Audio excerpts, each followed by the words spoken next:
અમે તો ભગવાનને તારા માટે એ જ પ્રાર્થના કરીએ છીએ કે તું આમ જ ખુશીથી તારું જીવન જીવે. હા ભાભી, મને ખબર છે. મિતા, તે નાસ્તો કર્યો? હા ને ઘરના બધાએ કરી લીધો છે? હા ભાભી, બધાએ કર્યો. ભાભી, હું જરા માર્કેટ જાઉં છું. હા હા, જઈ આવ. કંઈ લાવવાનું છે? ના ના, કંઈ નથી લાવવાનું. ઠીક છે, તો હું જાઉં. મિતા, હા, હું ડ્રાઈવરને કહી દઉં છું, એ તને લઈ જશે. આ ડ્રાઈવરને સાથે મોકલશે તો હું મારું કામ કેવી રીતે કરીશ? ભાઈ, આમ પણ આજકાલ મારું ચાલવાનું નથી થતું. એ બાને શરીરને થોડી એક્સરસાઇઝ થઈ જશે. ભલે, સાચવીને જજે. હા. આપણી પાછળ ઘસાવામાં એ પોતાની જિંદગી જીવવાનું જ ભૂલી ગઈ છે. એની પર્સનલ લાઈફ જેવું કંઈ છે જ નહીં. રશ્મિ, આ વ્યથા મારા સિવાય વધારે કોણ જાણી શકે? ઘણી વાર તો મને વસવસો થાય છે કે મારે લીધે પપ્પાજી, મમ્મીજી,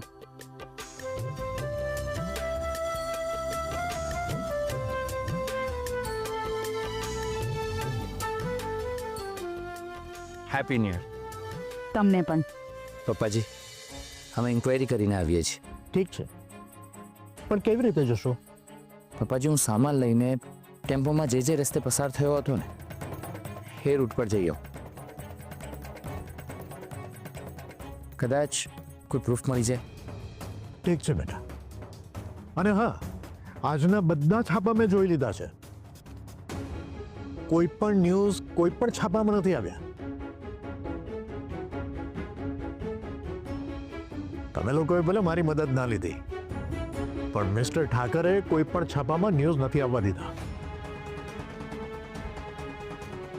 પપ્પાજી, જે રીતે મિસ્ટર ઠાકરે તમારો મિત્ર હોવાનું પ્રોમિસ પાડ્યું છે ને, એવી જ રીતે હું પણ મારું પ્રોમિસ પાડીશ અને પેલા કલ્પ્રિટને જલ્દીમાં જલ્દી શોધી કાઢીશ. ગુડ. અને મારી કોઈ પણ જગ્યાએ જરૂર પડે તો તરત મને કોલ કરજો. ઠીક છે પપ્પાજી. ઓલ ધ બેસ્ટ બેટા. થેન્ક્સ. ચાલો ભાઈ. હા.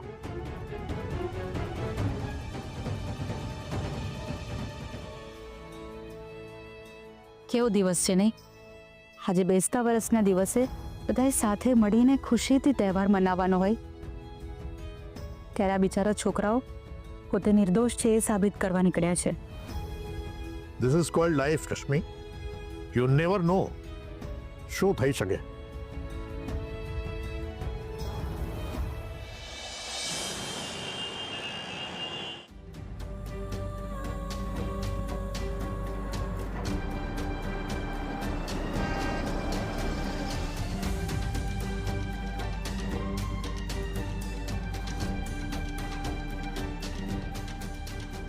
હેપી ન્યૂ યર ફિયા, વેલકમ.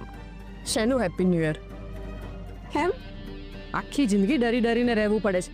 કોઈ જોઈ ના જાય ને એની બીક સતાવતી હોય છે. અરે કમ ઓન ફિયા, તું ડેવિલ છે. હવે તું જ ડરીશ તો પછી અમારા જેવા ક્યાં જશે? ચલ છોડ, મુદ્દાની વાત કર. મિસ્ટર ઠાકરને ફોન કર્યો હતો પણ એ બિઝી છે એવો મેસેજ આવ્યો. તો ફરીથી કરવો તો ને. સવારથી ચાર વાર ફોન કર્યા છે પણ કોઈ રિસ્પોન્સ જ નથી. એ તને રિસ્પોન્સ નહીં આપે. આ તું કેવી રીતે કહી શકે છે? ગઈકાલે જે ધમાલ થઈ ને એમાં કદાચ આરપીએ મિસ્ટર ઠાકરને મેસેજ કર્યો હશે કે આ ન્યૂઝ ક્યાંય બહાર ના જાય એવું કહ્યું હશે. આવું મને લાગે છે, કારણ કે હમણાં સુધી તો છાપામાં અને સોશિયલ મીડિયામાં એના વિશે કંઈ આવ્યું જ નથી. આ આરપી એટલો મોટો માણસ છે કે મિસ્ટર ઠાકર જેવા માણસ પણ આટલું બધું થયા પછી પણ એની વાત માને છે. વિચાર કર, આરપીનું ઇમ્પોર્ટન્સ કેટલું હશે. ઇમ્પોર્ટન્સ? અરે ઇમ્પોર્ટન્સમાં એ ફોટો. એમણે કહ્યું હતું કે તમે કહો છો ને કે નોનવેજ તમે નથી મોકલ્યું, તો પછી એ કોણે મોકલ્યું પ્રૂફ આપો, નહીં તો હું તમારા વિરુદ્ધ એક્શન લઈશ. એ લોકો આકાશ પાતાળ પણ એક કરી દેશે ને ફિયા, તો પણ આપણે સુધી તો નહીં જ પહોંચી શકે.